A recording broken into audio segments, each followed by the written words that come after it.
This is going to be a short video on my 1954 GMC M211.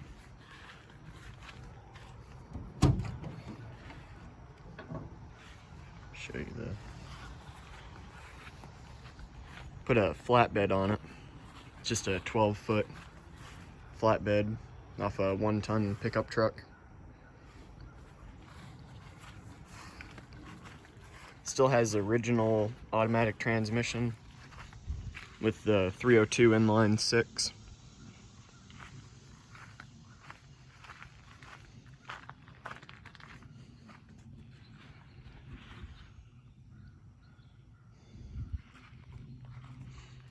And the M211 is quite a bit different than the M35A2.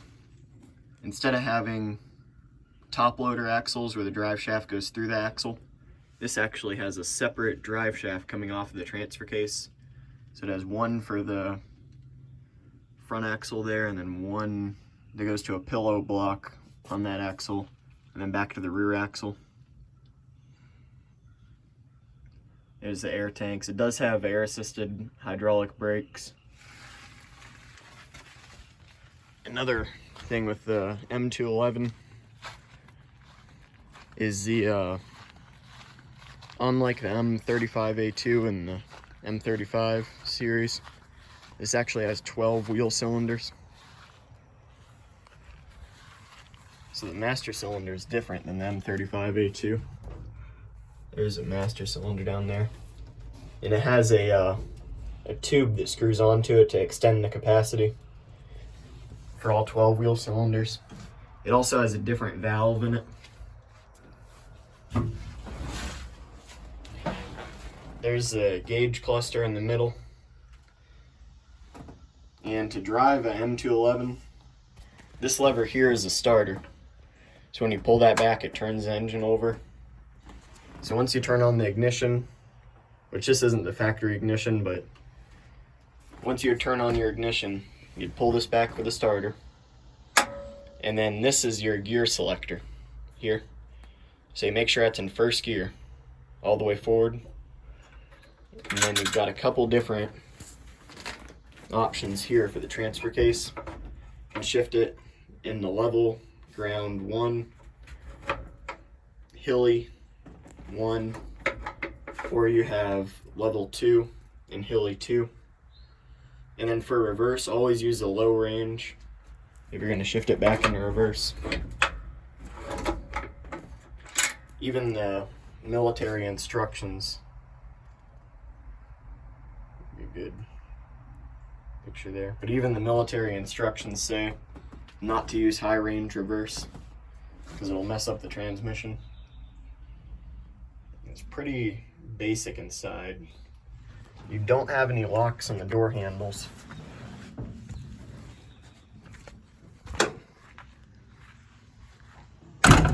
Like outside locks. You just have a regular door handle.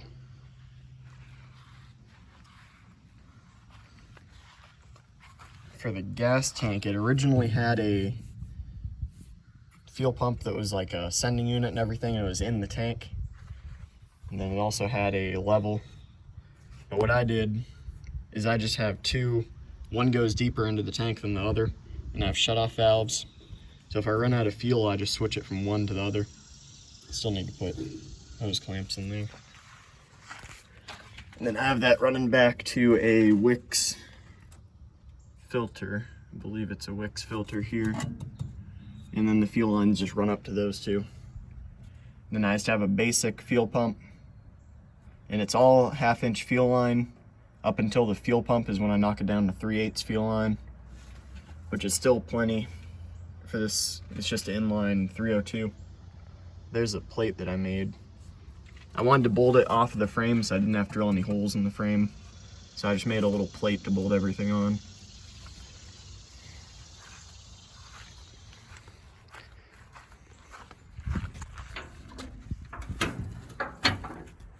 So for the engine, we've got these weird hood latches here. Kind of have a spring inside them, and they just pivot up onto there.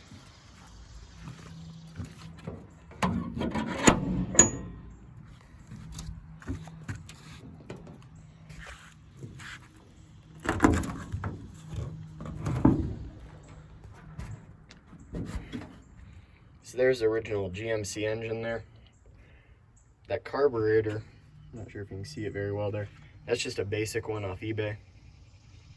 It's supposed to be, I believe, a Rochester 2GC copy. And I just made some linkage to go to the throttle. And I made a choke cable that runs into the interior. And for the battery right there, I just bolted down a battery box, and I'm gonna put a strap over it. And it originally had an air cleaner there, like a big air filter box. I just stuck one right on the carburetor. I need to relocate that vent right there, is for the air compressor. There's another vent for it. And the air compressor is actually bolted to the engine so that it can use engine oil to lubricate itself. The stock generator stopped working, so I got a one-wire, just a generic alternator. And I just took the pulley off the alternator, had a serpentine pulley, and just put the pulley that came off the generator onto it. So it's pretty standard under here. There's not a lot going on here.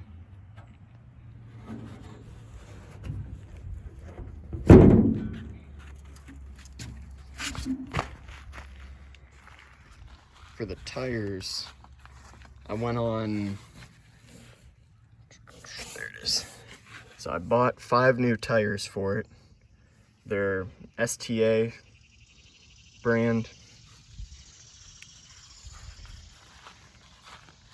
And then I'm still running a couple original tires. And I'm not sure exactly where, but they do say 1954 on them. So it's probably not very legal to run them on the street. But so these 2 are original. And then these are the new ones here. So there's really not a huge difference in tread between the original and the new ones. There's the flatbed there. Here's the lights that I have set up on it. I just have the 2 tail lights, and then the license plate lights down there.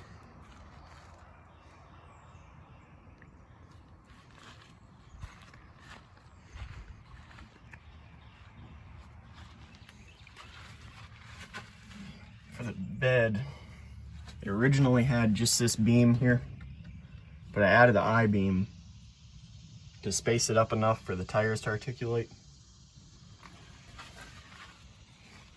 It gives it plenty of room there. So it sits about the same level as a factory bed. I think that's a 6-inch I-beam there.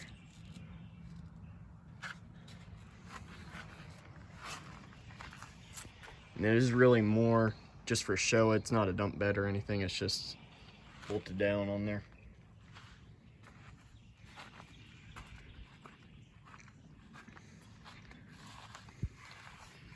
The original bumpers, from what I understand, you just flip it over if you want to put a winch on it, which I'm probably gonna just get a Harbor Freight winch on it.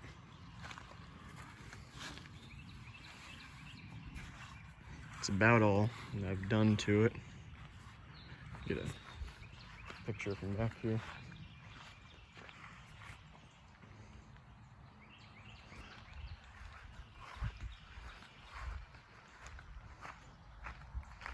Surprisingly runs pretty well for being a 1954. The only problem that I have with the engine is a exhaust manifold leak. And I've called Napa and O'Reilly's and everybody. And the engine that's in this truck, you can't really get gaskets for it very easily.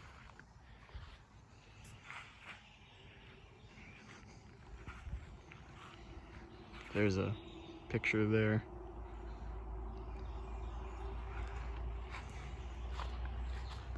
But it's just a standard m211.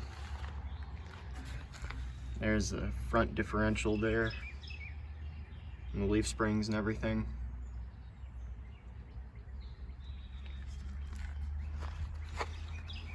And before I bought this truck, I did quite a bit of research. There's really not a ton of videos showing everything about the truck, because all the videos are on M1 or M35A2s, which is a completely different truck. So there's a hard top, and a lot of them came with a soft top. The hard top just folds forward. Well, the window folds forward here, and the hard top just unbolts back here. There's a hard top bolts together at the top there and on the sides. And it originally had air-powered wiper motors, which I need to order some more because I do see them for sale for other trucks.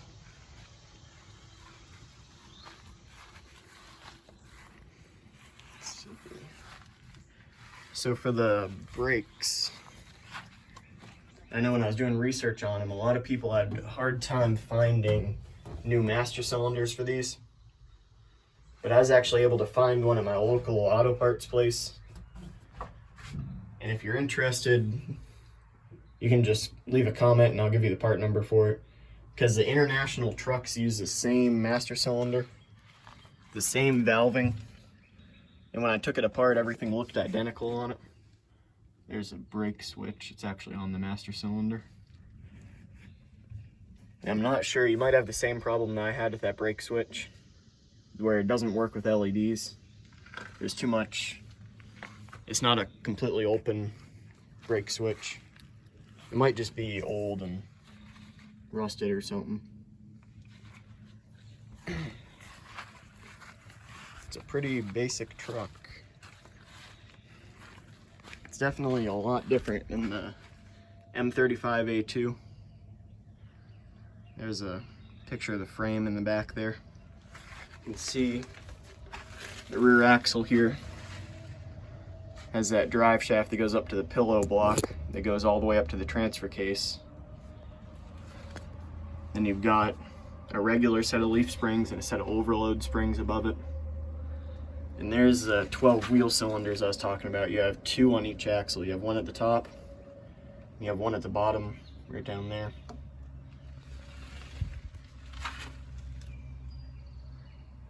See the 2 of them there. Has this one link on the top.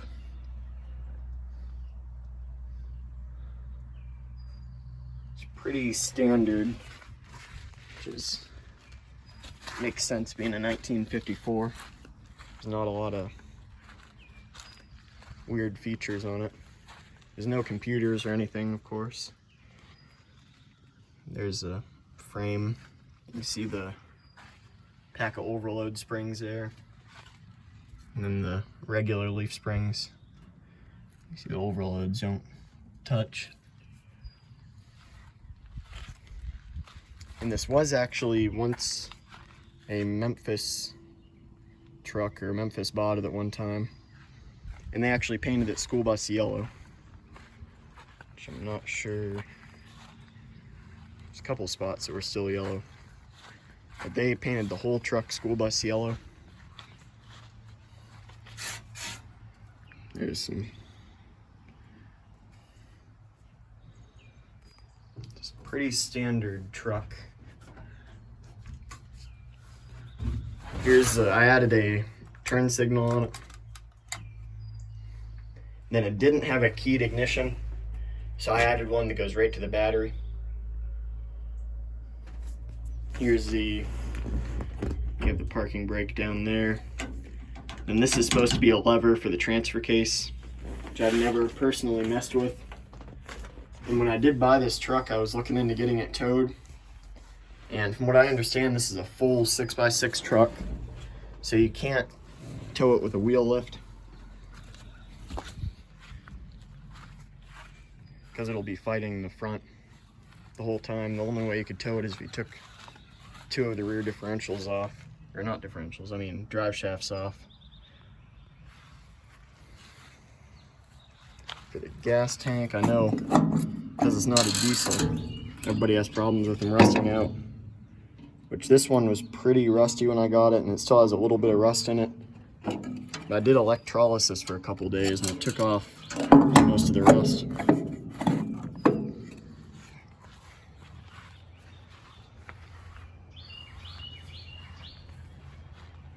And this is just bed liner I put on here.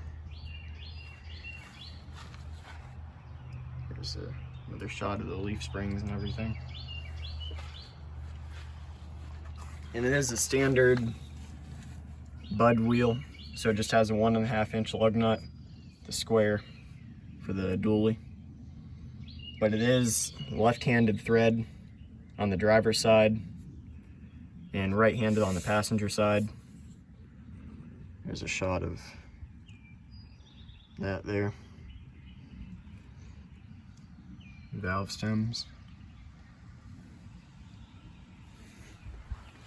And the brake drums on here come off on they're bolted, and they're just kind of a ring like that.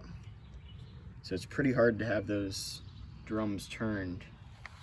There's not any place I knew of that could turn them for me. There's a front steering. You can see it kind of pivots. It's like a ball there. It doesn't have any boot or anything on it. There's a shaft for the steering. It goes back. Does not have power steering. It's all manual. Just goes right to the steering box down there. But it's all manual steering. There's no power steering. The only thing that is assisted are the brakes. You have air over hydraulic, which can be very dangerous. You want to make sure before you drive one of these that the air pressure is built up good. Because you have a air gauge right on the dash here. And I usually wait till it's like between 90 and 120. And a good way to test to make sure it's working is you can honk the horn. Because see, with no air pressure, the horn doesn't do anything. Here's the mileage. I'm not sure if that's 100% accurate or not. 755. It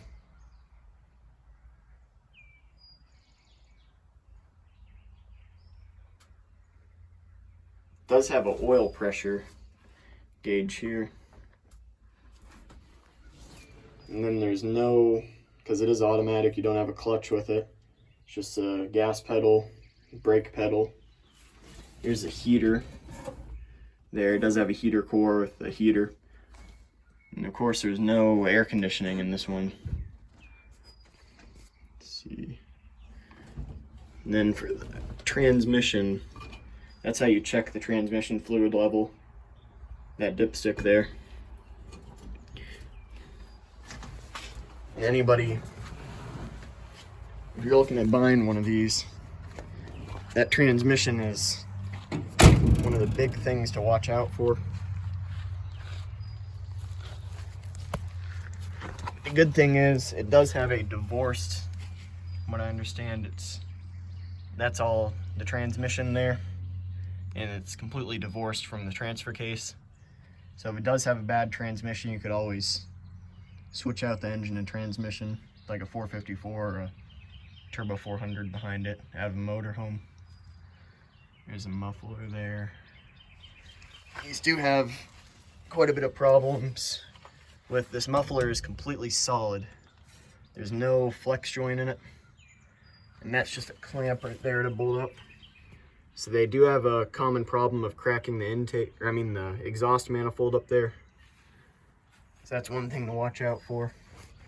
And there's that master cylinder that I put on it. And it is out of an international truck.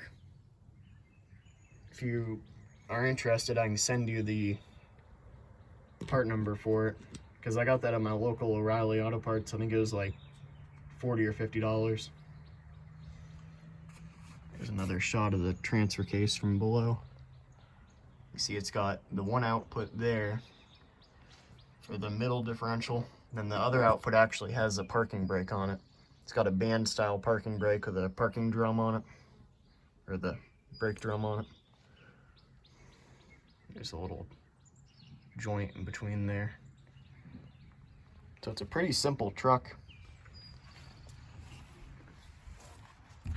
If you're looking for a deuce and a half and you find one of these cheap enough, I wouldn't not buy it because of how uncommon parts are for it.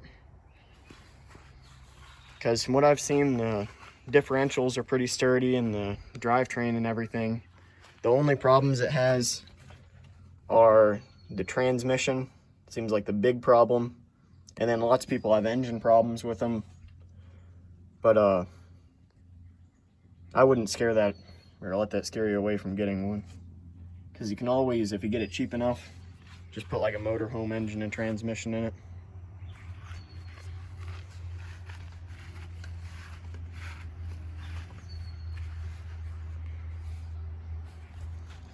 Because there's nothing really too special about this. It'd be easy to drop a different engine in there if you wanted to.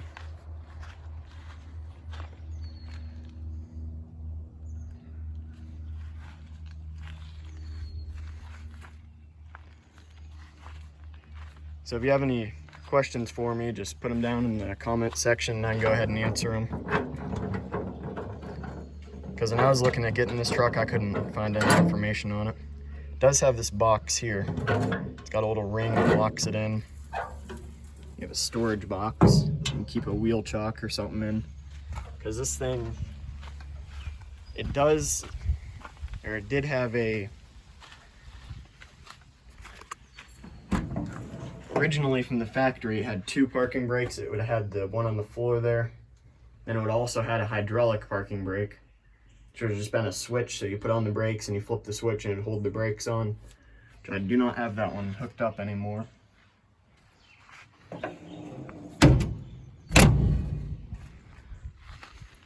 So instead of using parking brakes, I always just throw a wheel chock behind the wheels.